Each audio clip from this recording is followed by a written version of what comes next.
gerade stehen. Die Augen links, die Augen rechts.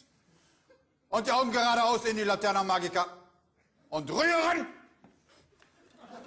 Ein herzliches Grüß Gott aus der deutschen Brat- und Backstube, die deutsche Kochschau für das deutsche Mädel, die deutsche Frau. Heute kochen wir Nusspüree mit Dill. Erst die Nuss, dann das Püree, dann das Dill. In dieser Reihenfolge, kleine Eselsbrücke, NPD. Jawohl.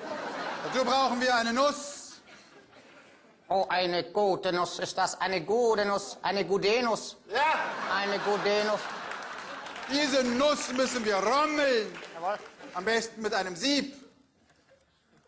Jawohl. Aber wollt ihr das kleine Sieb? Oder wollt ihr das totale Sieb?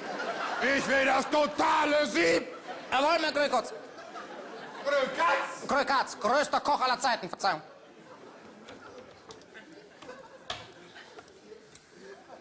Die Nuss rommel ich jetzt bis zum Endsieb. In der Zwischenzeit habe ich schon einen Ernst-Röhm-Topf aufgesetzt. Sehr gut, ausgezeichnet.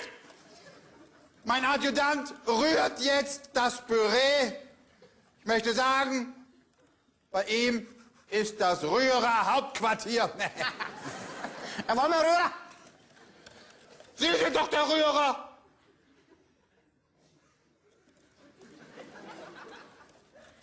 So. Die Nuss ist fertig gerommelt. Sie ist jetzt, wie man sieht, gemülzert, wie wir sagen. Ein Saft vielleicht? Ja, ein Saft von der Strachebeere oder vom deutschen Apfel. Saft durch Freude. Das Püree ist fertig, die Nuss gerommelt, der Still kommt hinein. Das Essen ist fertig.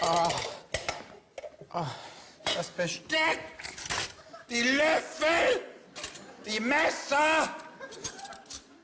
Wo sind denn die Goebbels? Hier sind die Goebbels, meine Rührer. Gut. Bitte. SS. SS. ISA.